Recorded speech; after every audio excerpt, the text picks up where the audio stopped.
What's going on? Whoa, that wasn't as good, but Player Profiler Nation.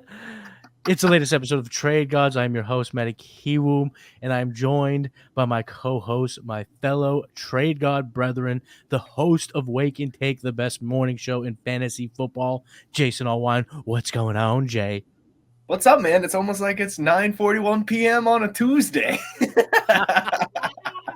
So we are premiering this episode. So you're seeing it at the normal time, Thursday, 8 p.m., the TG slot. But Jason and I are pulling an all-nighter. Well, for my old ass, 9:42 recording does feel like I'm pulling an all-nighter. But either way, we got to get it going, right? It's going to be a great episode. Yeah. No, definitely. I'm excited to always talk about trades no matter what day of the week it is. And, thank you for meeting me and pre-recording this episode because I'm unfortunately not able to make it live on Thursday. So we wanted to make sure that the audience could get something done. And thank you. So thank you. You are very welcome, bro. And when I call you my fellow Trade God brethren, it's not just for the show. You're my brethren now. No, dude, you're always cool. If we've all, if you've been a fan of TG of Trade Gods, you know that when Mr. Kiwoom is on the road for his day job, chaos ensues, shenanigans always triumphs. So it's the least I could do. I'm glad we were able to get the show in. It's just the two of us. We've had incredible guests the last few weeks. Yeah, and we're gonna have some really great guests coming up in the next few weeks. But it's nice to just have the boys rubbing elbows this episode. Oh, dude, it's so nice. It's so nice. We deserve it. We deserve it. We do deserve it. And all of you listeners, you deserve some trade breakdowns. We got 9 trades from the Discord. If you're not part of the Player Profile Discord, Jason, what are these people doing? What are you doing? I don't know. What are you doing? You got to get in the Discord. We're talking fantasy football 24/7, best ball formats, super flex formats, rookie stuff. Doesn't matter if it's fantasy football related. You boys be chopping it up at the Discord. And then, of course, we're going to end the show with some buys and sells. We got some players in the news this week that we're going to talk about. But before we do, let's hear about Rival Fantasy. Oh, baseball season's heating up. It's all about baseball right now. Baseball. Yeah, baseball is the most exploitable of the sports, especially on Rival Fantasy, rivalfantasy.com.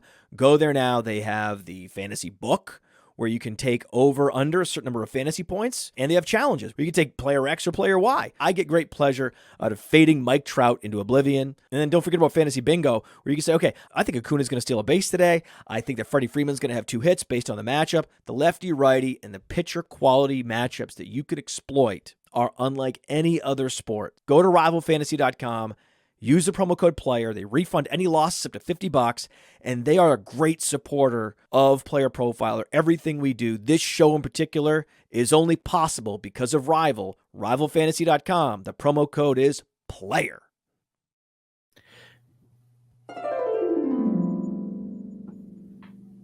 Go check out Rival. It's a ton of fun. They got a lot of really cool features, very innovative features. Bingo is actually a blast. Check it out. Rival Fantasy.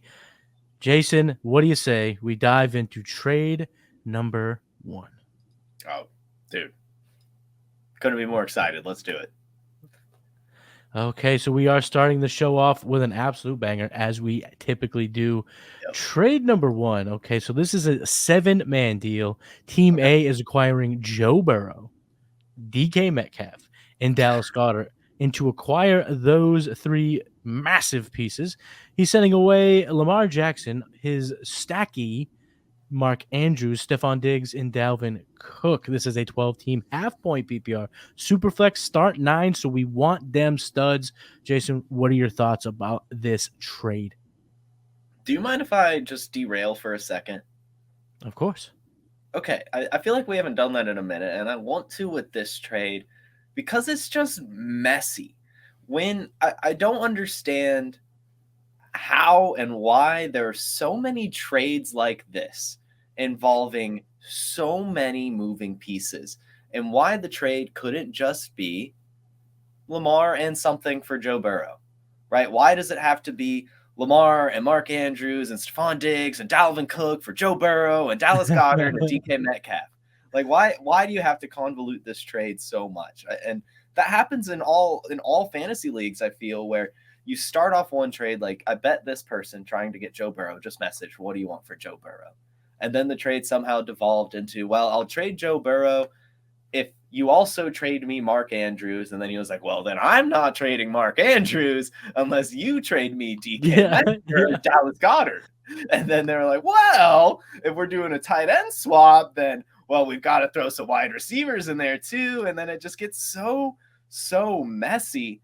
And so I wish the trade was, a nice, just a trade, right? Like, why can't it just be Lamar Jackson and Stephon Diggs for Joe Burrow? Like, I feel like we could easily analyze that, but instead we're given this. But what are your thoughts on just how trades get so muddied, I guess, is why I wanted to derail it.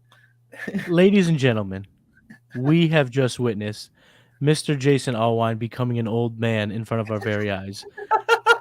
Mr. Allwine, I will now call you are no longer Jason. You are Mr. Allwine. Mr. Allwine. No! That was your very first get off my lawn moment in Trade Gods history.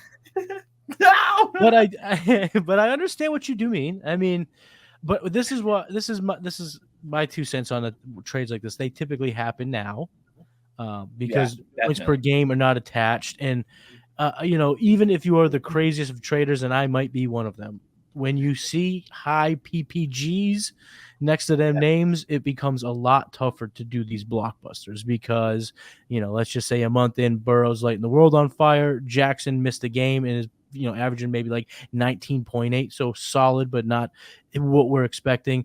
This trade doesn't happen. You know what I mean? I think this is the time of year big trades happen. And I would have to guess, and I don't have additional context, in terms of why this trade went down. There's more to this trade that we'll end the show with or end this segment with. But I think this is the type of deal where it's not just, hey, what do you want for Burrow? I think it's like, yo, I want DK and I want Burrow. And he's like, okay, well, then I want Lamar and Andrews. And he's like, all right, but give me Goddard. And he's like, all right. And like you said, it just becomes this vast negotiation. But it's fun. But who do you think wins the trade now? Now let's okay, Mr. Allwine, let's button it back up, okay? You've had your beers, you've had dinner, okay? You got you got full belly, and now you're ready to get focus, Mr. Allwine, and let's talk about who won this trade and what side you'd rather have. Yeah, I'm sorry, audience. I'm just riled up from watching the evening news. Can you believe what they're building? That used to be a beautiful park. Construction has not stopped all day outside my window. My commute has tripled in time. Oh my God. Yeah, I am older than you, but you are now Mr. Allwine. No. But yeah, let's break this down, man. Let's break this down. And I want to start with the tight ends here because I have asked myself this question a lot this offseason. And it is, why is Mark Andrews the tight end too? When there's so many good fantasy tight ends out there. Dallas Goedert is one of those great fantasy tight ends, averaging double-digit points per game on one of the best offenses in the league. But then you come back to Mark Andrews, and it's like, oh yeah, he's the number 2 tight end because not only is he a really good fantasy asset at tight end, he's also his team's target leader. And there are 2 tight ends in the entire NFL that can claim that. Travis Kelce and Mark Andrews. And that sets him apart. Dallas Goedert will never be the target leader on his team. Mark Andrews will, even with these added weapons. I know that there's concern it might be less targets, but it's still leading a team in targets. And that's why he's been dubbed the Mandrews. The Mandrews, right? He's a fantastic asset to own. And we've talked about tearing down at tight end before, and it's tough to go from Mark Andrews and only half a step down to Dallas Goedert, where the difference between Dallas Goedert and Gerald Everett is almost the same as the difference between Mark Andrews and Dallas Goedert when you're really getting down to it. And so it's interesting. It's very interesting. I definitely prefer Mark Andrews. However, Joe Burrow Shiesty. Joe Cool. I was not expecting you to do it so well. You hit that so hard. And now you are now Jason again. You've Jason's devolved back, from ladies Mr. and gentlemen. Allwine, and Jason's back with a good brr. But he's, I mean, gosh, you're going to have him on your fantasy team probably for the next 10 years, given that this career plays out how it should for Joe Burrow, the way he's been playing, the way we all hope he's playing, the way he commands himself and the Cincinnati Bengals. So he's definitely the better dynasty asset to own than Lamar Jackson. Lamar Jackson and Mark Andrews, I wouldn't say are equal Joe Burrow and Dallas Goedert. I would rather have Joe Burrow and Dallas Goedert. So now you ask me, what about Stephon Diggs and Dalvin Cook for DK Metcalf? And that's just a whole nother question, right? Dalvin Cook, we don't know who he's going to play for. We're going to slot him. I would put him at a low-end RB2 right now. That's just, I'll put his base floor there. Does that seem fair? Yeah, and we're going to dive into Dalvin Cook here later in the show. So you don't have to give away too much, but I think you're right. Low-end RB2. That's just what we'll call him. Stephon Diggs, basically DK Metcalf, but 5 years older in terms of fantasy production, at least. So you're getting similar fantasy production at the wide receiver for 1 to maybe 2 seasons, plus a running back that kind of makes it equal enough. But, man, I think I might be on the Joe Shiesty side, man. I just love him so much for Dynasty. I almost last week I was listening to the First Class Fantasy and Billy Muzio said that Joe Burrow is arguably the QB2 in Dynasty. Yeah. I think I agree with him. I think I do. So I'm going to side with the Joe Burrow side here. I know I started this off with a massive rant about how awesome Mark Andrews is for fantasy, but I'm going with the Joe Burrow side because I just think that being able to acquire him is something that's going to be understated not only this year, but going forward, but very, very important to this team's success. He's locked in at a quarterback for this league's forever, right? As long as this league exists. So that's just amazing to me. So getting him, tearing down just a little bit at Dallas Goedert, getting DK Metcalf, a younger wide receiver who should still be the alpha, even with Jackson Smith and Jigba. I'm going to go there, but it is, this is as fair as it gets, if we're being honest. I don't think I've seen a fair trade on this show. It's razor thin. I would take the other side. I would take the Lamar Jackson side. Yeah, that's fair. You hyped up Mark Andrews, and a lot of that does lie there. But I we had Mike on a couple weeks ago, Dynasty Zoltan, and then he mentioned how, any given season, Lamar Jackson's ceiling is as high, if not the highest, in any spots. And although I agree with Billy's reasoning, I think it was sound. And when you're talking about, factoring longevity, it makes total sense. That's just not how I play football. That's not how I play Dynasty. I understand that we want long-term assets. I want to win. So I shrink that up. So, he may have a 6 or 7 year, longer career in terms of being in the league, but I don't, if I get 3 years, I'll cross that bridge when I get to it. So I still value Lamar and Burrow super close in terms of my value. Mark Andrews, he's obviously ahead of Goddard. You talked about that. And then Diggs, again, if I can get the 2 years peak out of Diggs, last years of his prime, he could outscore DK for the next 2 seasons. And then you just throw in Dalvin, and, we'll talk about him later. I feel like you're getting enough assets here. And in start 9, you want more studs in these positions. They're all studs, so I guess it doesn't really make a massive difference there. But give me the 4 assets. Give me what looks like a free running back for taking on more risk at quarterback and shortening your window. I'm okay with that because that's just kind of how I usually do things in Dynasty. But we talked about it. Billy was on.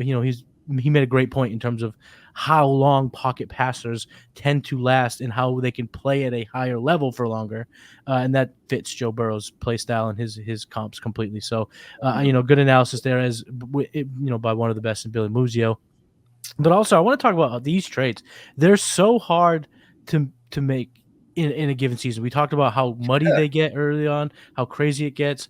But what makes it easier is having a good commissioner, right, Jason? Like when you have a good commissioner that allows and like doesn't just go, "This is dumb. Oh, this trade. Will you explain this trade?" Good commissioners make a lot of sense, and they really do help facilitate these type of trades.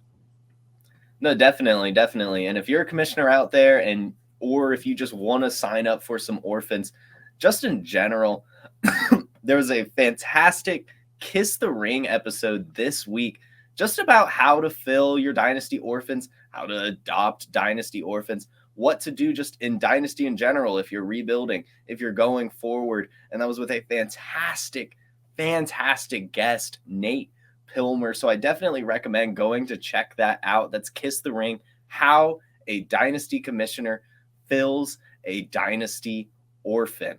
And that's just the most recent episode this week. It was just a really, really great episode. Commissioners, I mean, make or break a league, if we're being honest.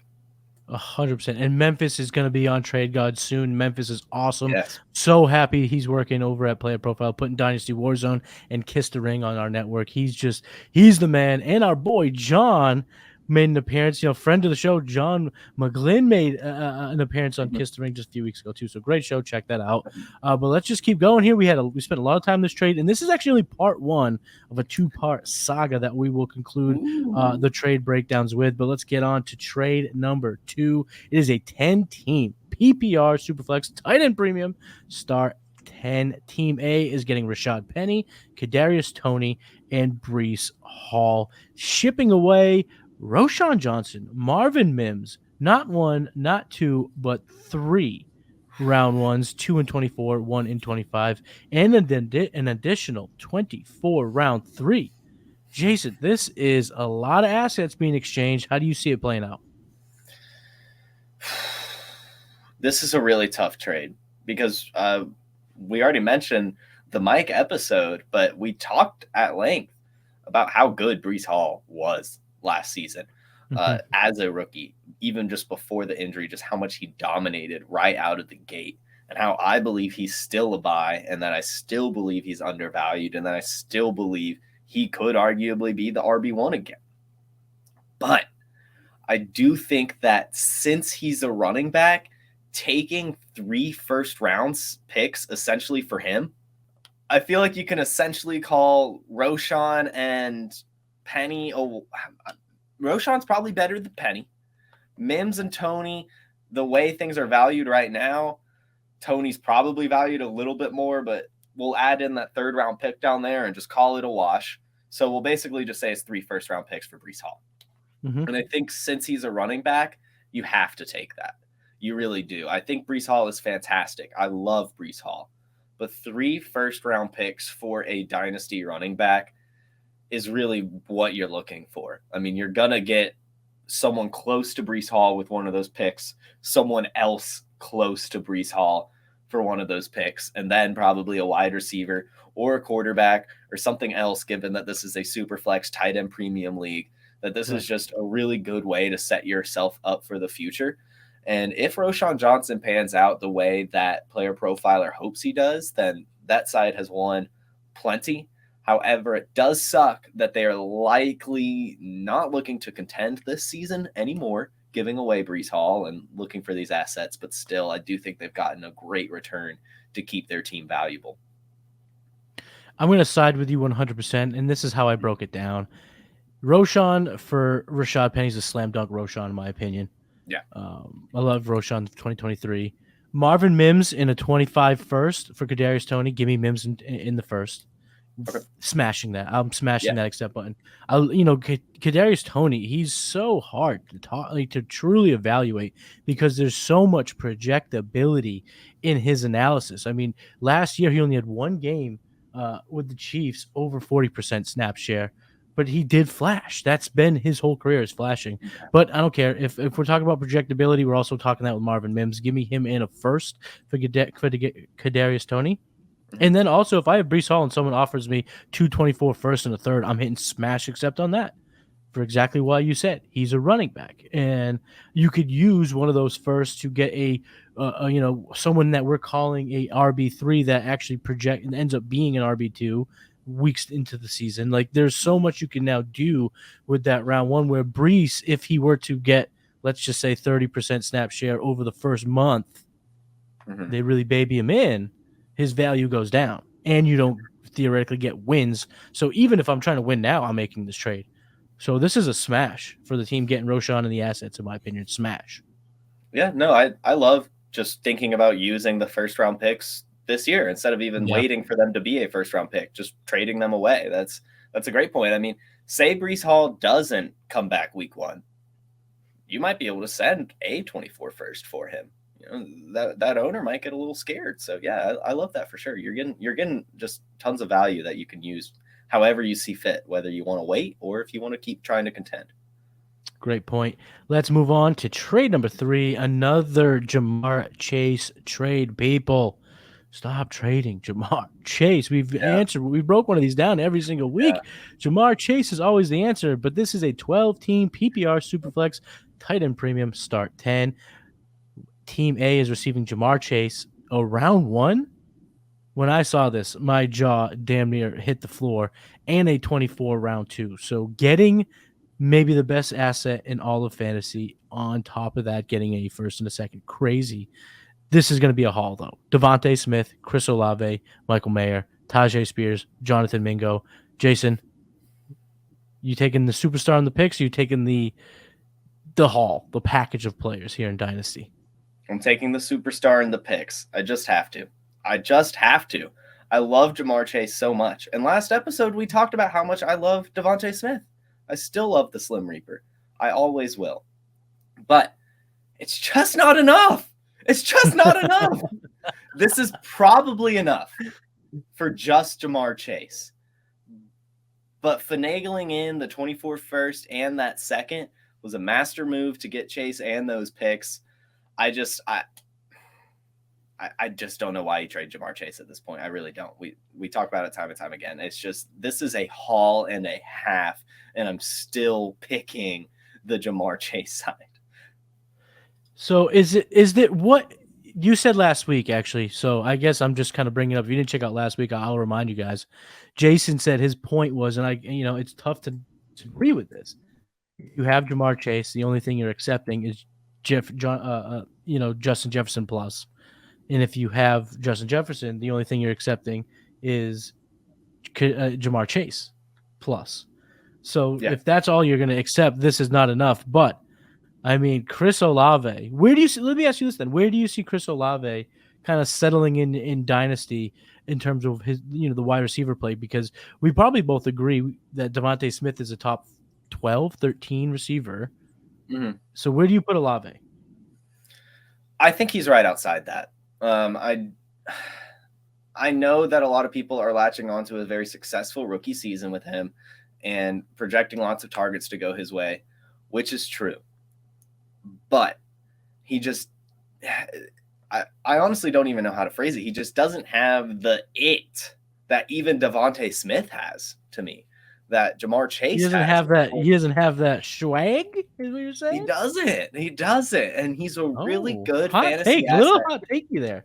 I know. I would say at best he's a low-end wide receiver 1, but I think realistically we're talking about a very high-end wide receiver 2.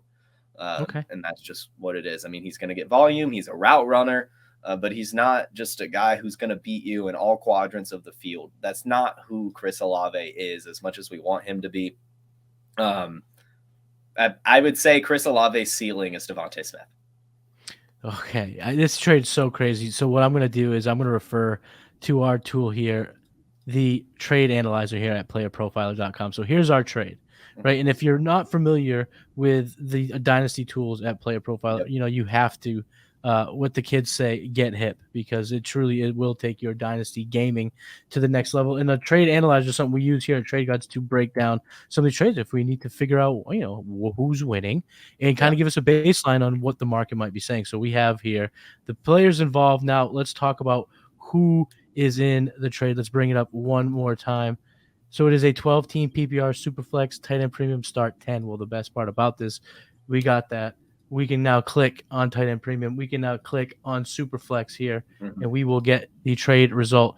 Team 1 wins by 66 lifetime points. Now, when you're talking about values this high, that 66, it might not be as big as you may think, but Jason, Trade Analyzer agrees with you, my friend, Wow. that trade is all about getting Jamar Chase, even at the expense of all of these, assets in Dynasty. So, wow. you're a trade guide for a reason, my friend. No, I'm all, and like the Trade Analyzer, I love, but what it is a summation of lifetime value. And so I was thinking when you're pulling it up that it was going to be a massive win for all of the assets just because they're clear cut. We know that they're all young as well, Yep. that they would have a ton of lifetime value. 3 rookies here. Right. Like, but that just shows how amazing Jamar Chase is. And the roster spots. The roster spots. Yeah, I went with orange tonight. Jamar Nice. Chase colors, baby. Let them fly.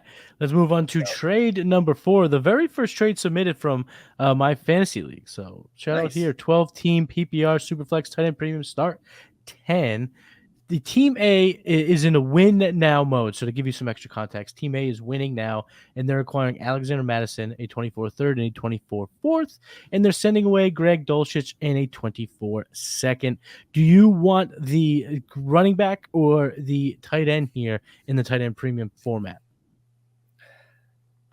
I wish I had access to a time machine, man. I still just don't know where I fall on Greg Dulcich. Fantastic rookie season. And there are rumblings that Sean Payton is beginning to get more and more impressed on what he's bringing to the table in Denver.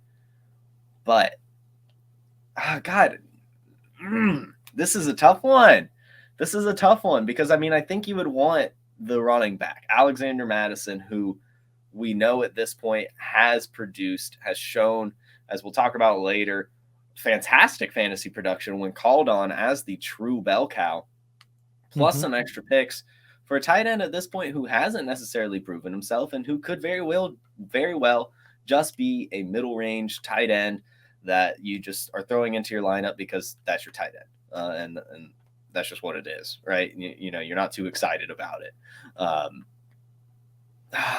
So I think I'm on the Alexander Mattison side the way things stand, assuming Greg Dulcich is just a normal tight end 1.5.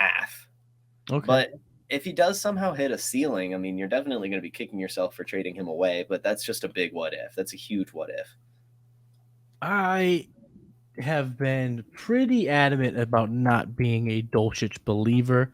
I wasn't a believer of him through the process. I thought the 3rd round draft capital was a bit excessive, but there are people out there who are very smart and they're very, they're very well respected in terms of the player evaluation. So I trust them quite a bit, and they tend to like what they see in Greg Dulcich. But I'm going to take the Mattison side. We're going to talk about Mattison a little bit more in depth later in the show, so I won't dive in a whole lot now into my findings here. But the more I dive into Mattison, the more I am getting excited about 2023. And in this type of trade, the round 2 might sway people to the Dulcich side completely because the round 2, it does have a whole lot more standalone value than the picks the Mattison side's getting. But I like Mattison a lot, and I think we could look back on this, and Dulcich is, like you said, in the muck of tight ends, just kind of stuck in that crud that he doesn't really separate himself from anyone else. And in that case, it's probably replaceable in terms of fantasy points per week for your fantasy squad. So I'm going to take the Mattison side here, but we're going to talk more about Mattison here in just a little bit. So stick around. Trade number 5. Let's talk about it. Jason, you're back, not Mr. Allwine. He's long gone now. You've hit it. You've just been killing it, getting the folks back into it. So Team A is receiving Amon-Ra St. Brown. Team B is receiving Marquise Brown in a 24 first. This is a 10-team half-point PPR Superflex start 10. I'll get us kicked off here on this trade. Give me the Amon-Ra St. Brown side so heavily. This is such a good trade for Team A. 10 teams, first gets you think, oh, maybe they're a little bit shallower rosters, but then the start 10, okay, you're starting more players. Superflex, half-point PPR. Give me the stud here. We don't know what we're going to see at quarterback. We're now hearing Clayton Tune has, a path to being QB1 from week 1 on. I don't know what that's going to mean for Marquise Brown. D-Hop is out of there, which should free up some targets, but, they did spend a 3rd-round pick on Michael Wilson. And Trey McBride, Zach Ertz will be there, James Conner. I don't know what Marquise Brown is going to truly do in this offense. I know what Amon-Ra St. Brown's going to do. He is going to be a top 3 to 5 dynasty wide receiver. So to acquire him by, just giving up that 24 first, you're expecting that to be mid to late if you're acquiring the better player. Such an upgrade at wide receiver. I'm taking it all dizzy. Jason, are you with me here? Are you going to take the Marquise Brown round 1 side? I love myself some Sun God, so I am definitely taking the Sun God side. What you're hoping for Marquise Brown out of this is that he becomes Amon-Ra St. Brown, really, and then at that cost, you're just throwing in a first-round pick or asking for a first-round pick for that risk. Marquise Brown had an impressive run the first few weeks as the Cardinals wide receiver 1 while DeAndre Hopkins was suspended. 14 points, 13 points, 28 points, 21 points, 22 points, 12 points. First 6 weeks of the season. Fantastic run. That's pretty fantastic run. It's a fantastic run.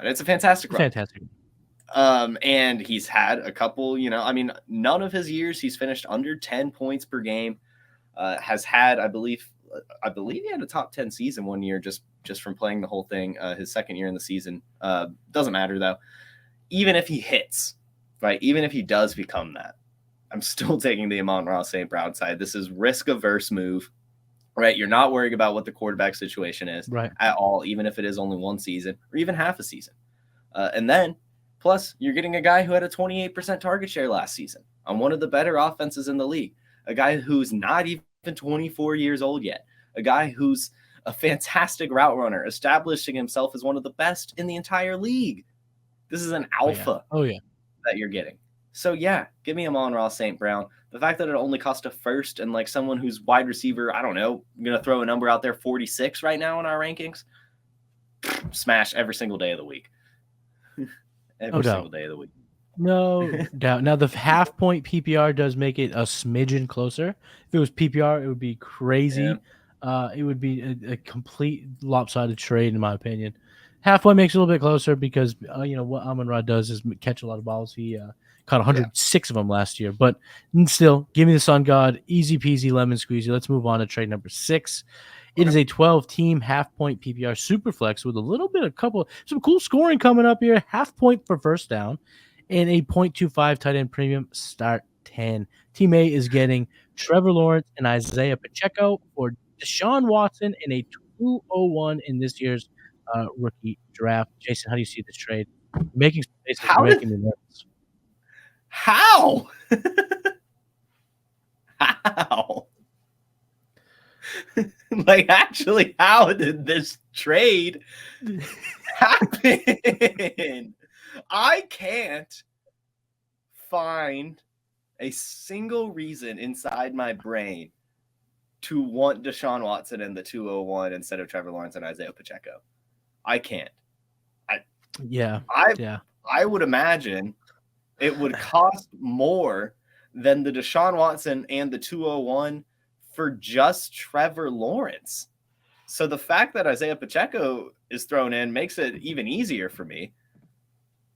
But I don't even do I have to throw analysis out there? This just feels crazy for Trevor Lawrence and the Isaiah Pacheco side. It just feels like the smashiest trade I've ever seen, to be honest. So, in the Discord, we ask for trades and we don't put any, there's no rules. If you want your trades broken down, the gods will do it for you because, we love all the people that interact with us on Discord, and to be able to talk fantasy football as much as we do, it's truly awesome. So we will answer all of these trades. But my man here is putting on a masterclass in trading because this is only trade 1 of 2. But to get Lawrence for Pacheco, get Lawrence and Pacheco is an absolute smash. Lawrence is checking all the boxes. 7th in money throws last year, 9th in accuracy rating. He's just getting better. He was tight end, a quarterback 12 on a points per game basis. Smash. So we're not really going to talk a whole lot about this. This is the Trevor Lawrence side with a bullet. But then when I bring in this second trade that he made, my man is out there playing chess when others are playing checkers. Trade number 7, he then flipped Isaiah Pacheco and James Cook for the 108 in the 2003 rookie draft. Do you know who this pick is? I'll give you a guess. Give me Zay Flowers. Jordan Addison. Okay. I love me Still- some Mattison.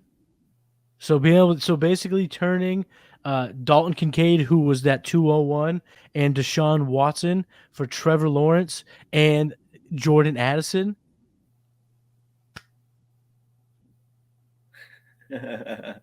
Yeah, it is a fantastic move. And for me, it's more like I just love James Cook and Pacheco. I mean, so I don't know. I'm not gonna lie. I do like James Cook and Pacheco side, but I'm sorry. I'm sorry. I'm taking the James Cook Pacheco side here. I am. I'm taking Addison again. Not Pacheco's my breakout running back candidate for 2023. That article will drop. Videos will be coming out soon, but this is a smash win.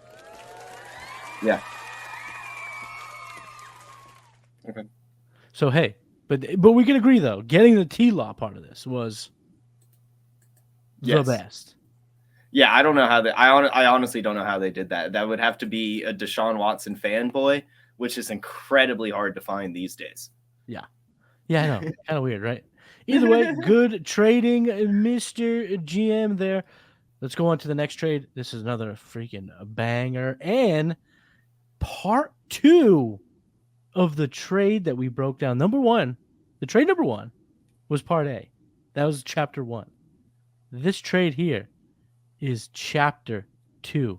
So the team builder that acquired Joe Burrow and DK Metcalf flipped those 2 players, added Zay Flowers to bring in Justin Herbert and Garrett Wilson. So let's do a quick reminder for everyone who's been following along.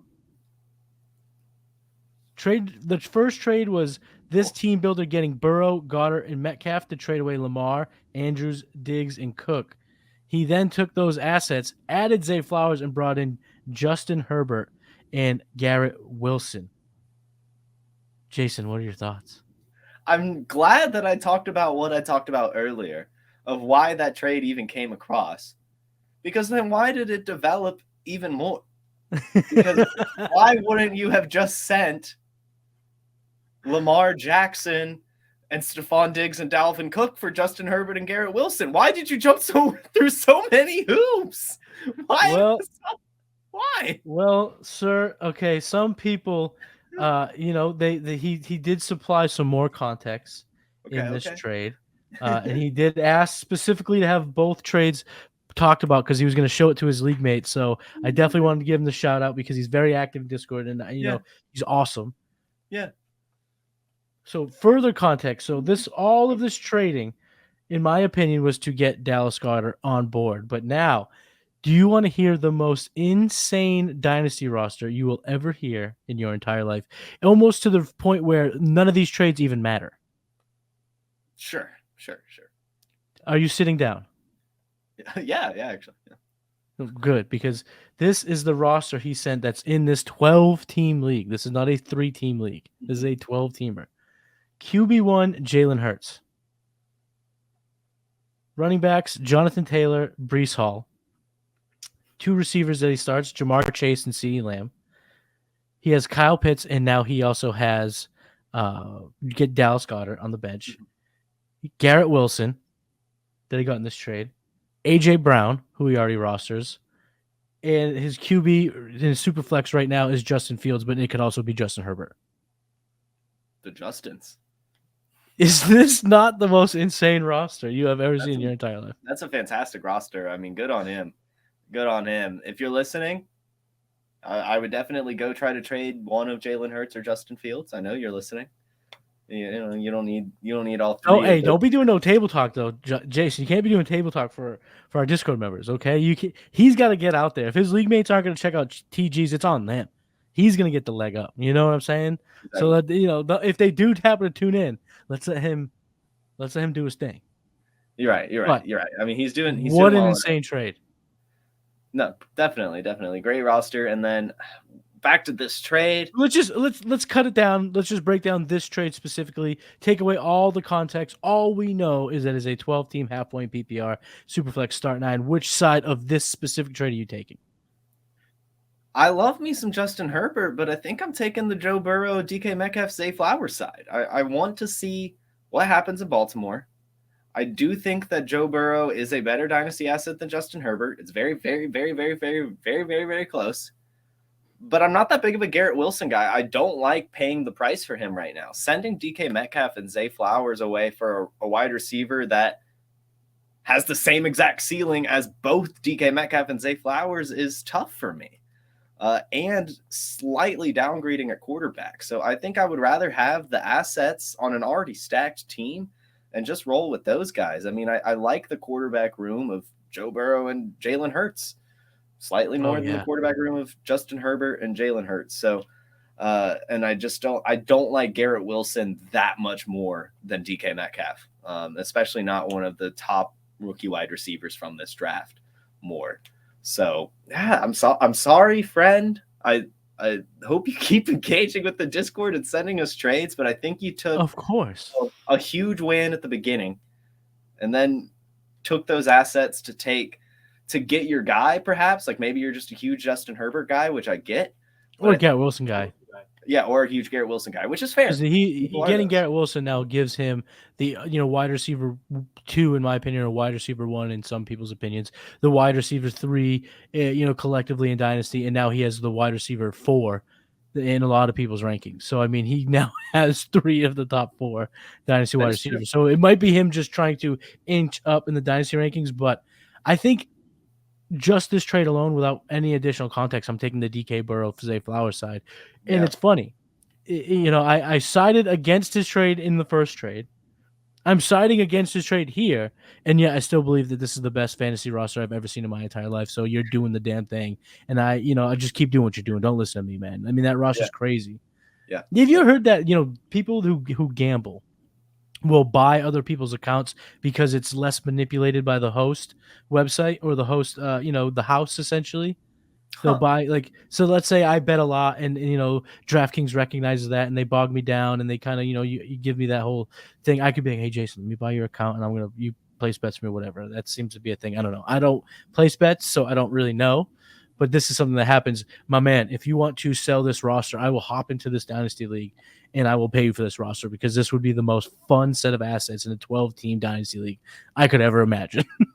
Definitely. I mean, the guy's winning. So I mean, I would love to drive, a Lamborghini and a fantasy Lamborghini. My friend, you are driving a fantasy Lamborghini. So good on you for that. Yeah. We got one more trade that we are breaking down here. It is a late submit, but of course we are showing love to the Discord, so we got to get it in.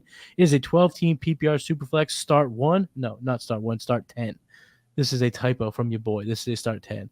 Kyle Pitts, Pierre Strong, Zach Charbonnet, for Saquon Barkley and Christian Kirk. Jason, what side are you taking?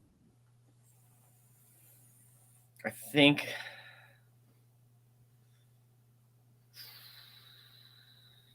I'm on the Saquon side.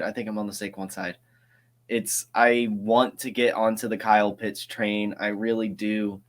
I just can't stomach it. I can't. The Falcons don't pass the ball enough. He's probably not even the main target on this offense now. So it's just not as good for me as Saquon Barkley, who's still only 25, who is the offense that he's on, plus Christian Kirk, who's coming off a great season as the wide receiver for the Jaguars, who's a good buy low right now because of the murkiness caused by Calvin Ridley, but he's still going to be a good fantasy asset. I'm on the Saquon Christian Kirk side. I am. Me too. I think the Kirk, he was a top 20 wide receiver on a points per game basis last year. I think top 24, absolutely still on the table, even with the addition of Calvin Ridley. And, my man Theo Greminger said that, Saquon has the upside to be the number 1 fantasy player in terms of all positions. Like he could be that guy, the overall fantasy, asset. Mm-hmm. And he was so good last year. The holdout does make me nervous, but he needs to get those 6 games in. I don't think he's going to hold out. I think that there's a new culture in the Giants locker room, and they're going to get this situation worked out where Barkley can play, whether it's, under a handshake deal that'll happen at the end of the year, in the middle of the year, whatever it ends up being. I do believe that Saquon is going to play, and he's going to play at a super high level. He's going to be just showered with opportunities. Last year, he was third in opportunity share, fourth in weighted opportunities in the entire running back, in the fantasy running back landscape. Mhm. I'm with you on Pitts. I want to get on Pitts. I think you should buy into Pitts if you can even get a 98, 96%, on the 96 cents on the dollar. This is full price.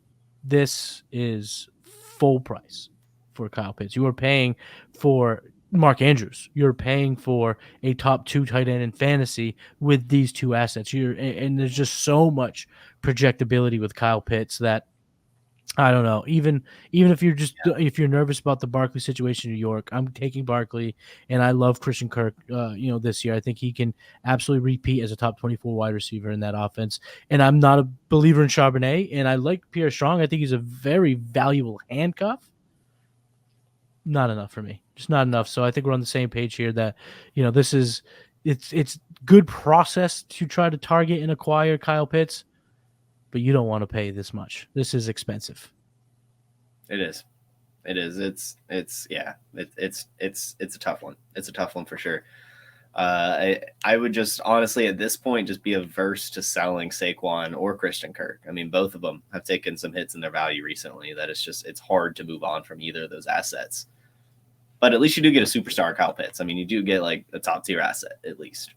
But yeah, absolutely. And I made the point before on the mock draft live this past Monday with Seth that if we can just go back in a time machine, go back a year, the price tag on Kyle Pitts was this high. I mean, the expectations of this unicorn wide receiver coming off 1,000-yard rookie season is tremendous.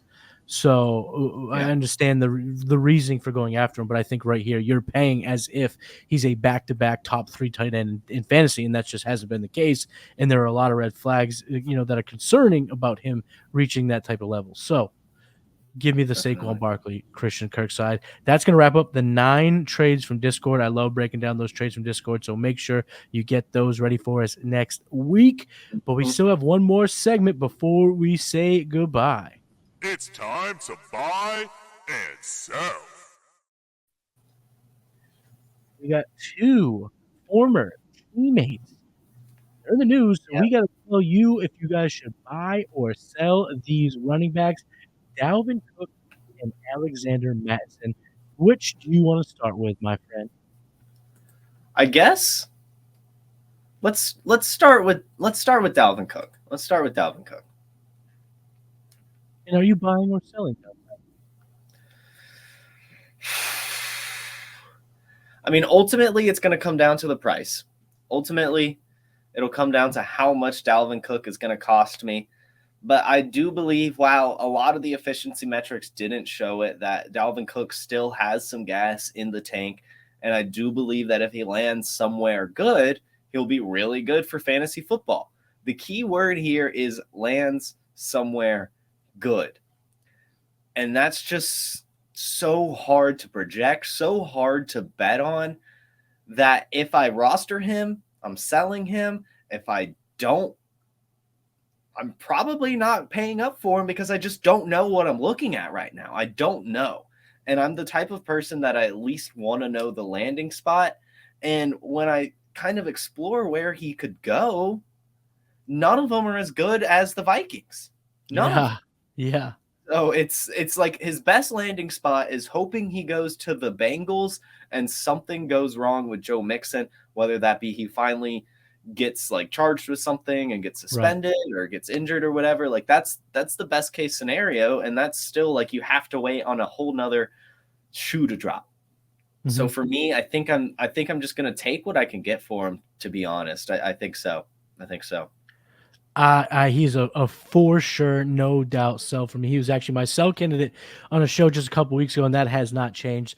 The window is now open to trade away Dalvin Cook at a pretty good price.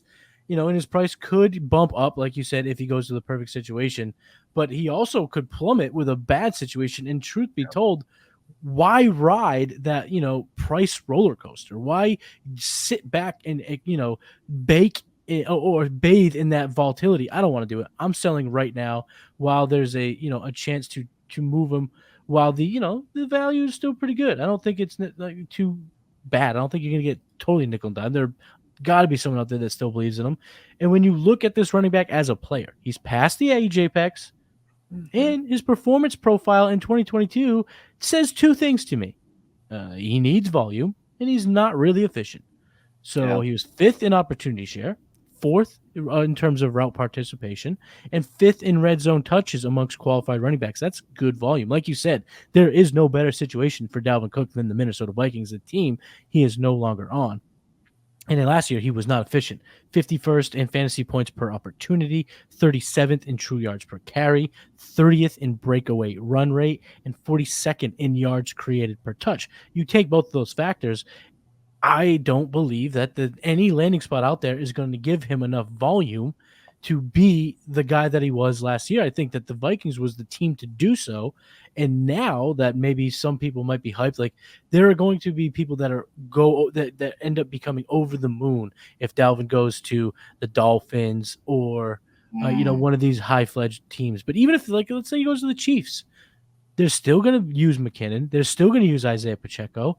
He's not going to get this volume. They're still a very pass-heavy team. He's not going to get this volume. Yeah. So sell now and don't wait. Don't wait because, he could go to a situation people celebrate and maybe he goes up a little bit, but don't play the risk because if he goes to a situation where everyone goes like let's just say he goes to the Patriots. Him and D-Hop go to the Patriots.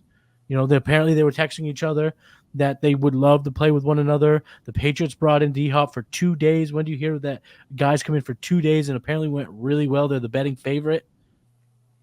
Yeah, sell Dalvin Cook right now if you want to get a little something for him. Mm-hmm. Now let's talk about his former teammate, Alexander Mattison. Jason, you saying buy or sell Mattison? I think I'm selling Mattison. And it's definitely a tough one. And like Dalvin Cook too, I mean, it kind of depends on what you can get. I sold Alexander Mattison before Dalvin Cook was officially released. I got a trade just, as the hype was bubbling, I got offered James Cook plus, and I loved that because I'm a big James Cook guy and I like getting younger and I like what I'm seeing with the Buffalo Bills. And I'm not a guy who's ever going to be scared of a running back like Damian Harris. And so that's kind of a move I would make. I think you could get a little bit more these days, but still one of the reasons I want to sell him is I'm just not comfortable accepting a multitude of risks that I'm viewing when I look at what could happen with Alexander Mattison next season. First off, I only really want to look at some of his metrics from last year since that's with the new coaching staff. I recognize that Alexander Mattison was exceptionally productive with the former coaching staff when put in games when Dalvin Cook was out. But I think that there's some arguments that could go against that as well, such as, hey, we have this backup running back and our starter's out. We can just run him into the ground because he's our backup running back. Also, defenses won't be game planning for him. They're just going to be worried about Justin Jefferson. So Alexander Mattison was definitely put into a good situation when he had those games. So last year, you had 3.8 yards per carry, which was 58th. That's just not that good. They're only paying him $6 million over 2 years. It's a lot of money for a backup running back, not a lot of money for a starting quarterback. It's not a massive commitment. There's still running backs on the free agent market that profile very similarly to Dalvin Cook that are a lot cheaper than Dalvin Cook that I do believe the Vikings could bring in. 2 of them, of course, being Leonard Fournette or Kareem Hunt, just to kind of be there. I think Alexander Mattison could find himself being touchdown dependent. He had a 19-point game last year, 60 yards off 10 carries, but 2 touchdowns. The only reason it was a good week was because he had 2 touchdowns. When I'm looking at the Vikings cap room, when I'm looking at some of the situations that could happen, when I'm looking at the running backs they have with Dwayne McBride, with Ty Chandler, with Kene Nwangwu, all of those guys could fight for some time.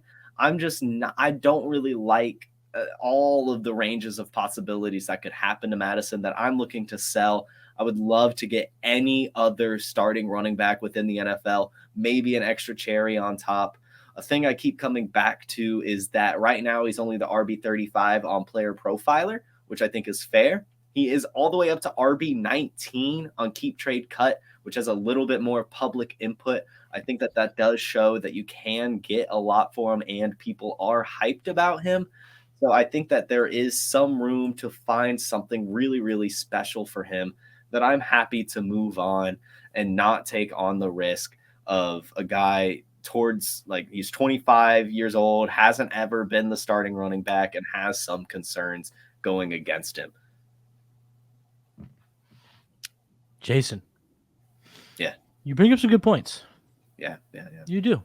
And I think a few weeks ago, I would have been on the same train with you. I don't think I would have wanted to really get in the Alexander Mattison business. Mhm. But then last week, I spent some time with the Sonic Truth Dynasty host, Alan Seslowski, not Aaron. I still can't believe I said Aaron in the intro of that show. I cannot believe it came out Aaron. What a knucklehead move. But Alan is the man. And we spoke a whole bunch, and one of the things we spoke about, I was lucky enough to go on his show, the RotoWire, a Dynasty show, and then he came on the Game Plan. We were talking about Alexander Mattison, and he's kind of swayed me on Mattison, on wanting to buy Mattison. And when I dig into his profile, when I dig into a little bit of his underlying metrics, I think I really want to buy in because I do think it's coming at a fair price. I think the market is fairly priced. You're saying sell. A lot of people are trying to sell. I don't think, when you look at the trade finder on Player Profile, there's some very very fair trades to be had out there for Alexander Mattison. So that's the reason why I'm looking to buy. But then when I look at his, 2022, he was a guy that did not see a lot of opportunities, only a 1.4% opportunity share outside of the top 60. You really can go off of only a few metrics, and those are efficiency metrics, in my opinion.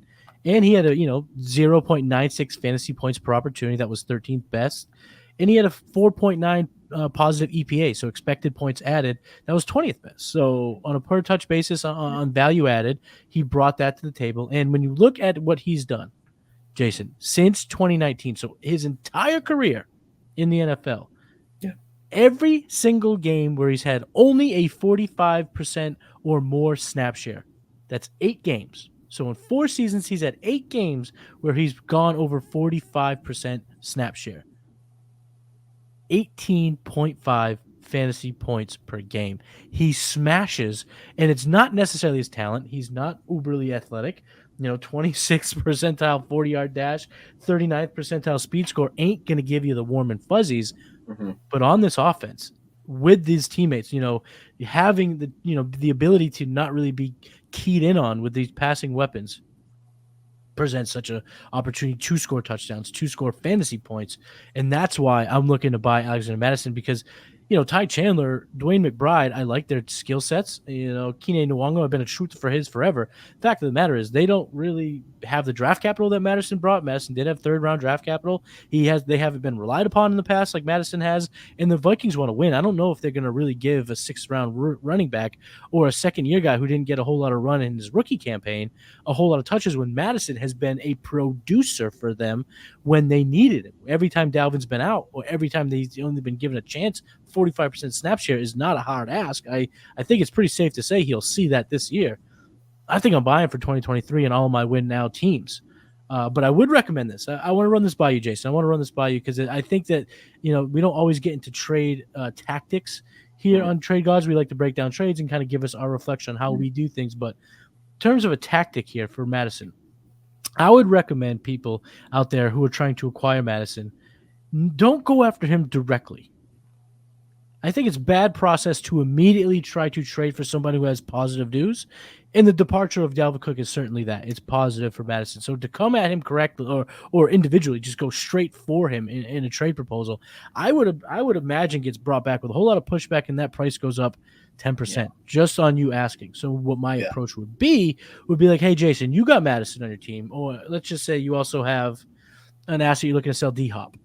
You're like, I'm looking to get a little bit younger. Let me get D-Hop. I'd go, hey, Jason, I'm really interested in D-Hop. And then I would throw you a little offer. You'd throw me an offer. And I go, well, then throw in Mattison. And then you'd say, spice it up a tad. And all of a sudden I'm getting D-Hop and I'm getting Mattison at a good price, a win-now price. That's the type of approach I'm taking going after Mattison. I'm not going directly to that team builder to be like, hey, trade me the guy that now is a starter for his team. He's going to tell you that fantasy manager is going to tell you, she's going to say to you, listen, I watch Trade Gods. You ain't going to get this one by me. Yeah. But if you go around it and you offer, go after a different piece, whether it be, adjacent in value or a little bit higher value player, cast that net and bring Mattison aboard. What do you think about that? No, I think that's genius. I love that move. Do you have you done that before? Have you done that before for trades too? Oh, definitely. Oh yeah, it's why you're a trade guy, baby.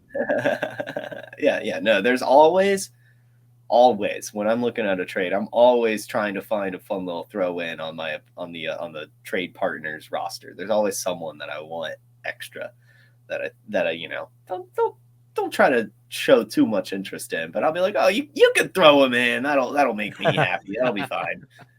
Yeah, I mean, a little example of this backfiring, or not backfiring, but reaffirming why you kind of take this approach.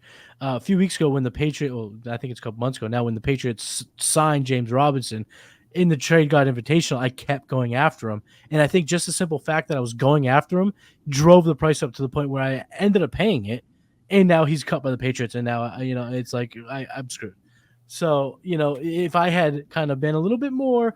If I would have shown a little bit more trade riz and kind of sidestepped and made it happen, maybe I wouldn't have paid the price that I did, and it wouldn't hurt so bad now that he's maybe being the third host of Trade Gods next week. Who knows? We'll see. I love James. I hope he finds a job. So let's hope he does.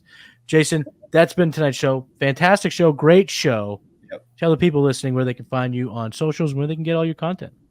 Yeah, you can find me on Twitter at JFootballWine. You can find me on this very YouTube channel Monday through Friday at 10 a.m. doing a little wake and take, discussing news or whatever else I feel like talking about that morning. Changes, it just happens. I'd love to see you guys there. And then please follow our Instagram, Facebook, and now the TikTok I'm personally invested in as I'm helping run that now as well. That's Roto Underworld on Instagram, Player Profiler on Facebook, and then I do believe it is Player Profiler on TikTok. I do believe yes. that. Yes, the Player Profile Fantasy Stats Show. Yeah. Yes, absolutely.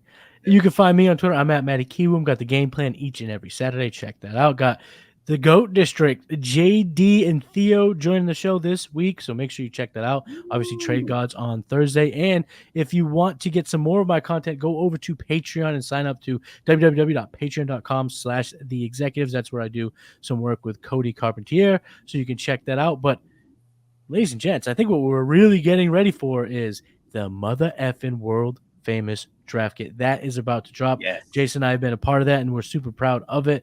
It's going to absolutely melt faces, so be on the lookout for that. Can't wait for it to drop. He's Jason Allwine. I'm Matty Kiwoom. We are the Trade Gods. See you next week. Peace. Hey, I want to take a moment to thank you for tuning in. It's important to me that all of our media be free. This is only possible because of you, allowing a true independent sports media enterprise to thrive unlike any other in the business. So please subscribe to the All-In Package to continue to make all of this possible, to ensure that all of our stats, information, data, content is available to you, especially you, the people that get the site and get the show.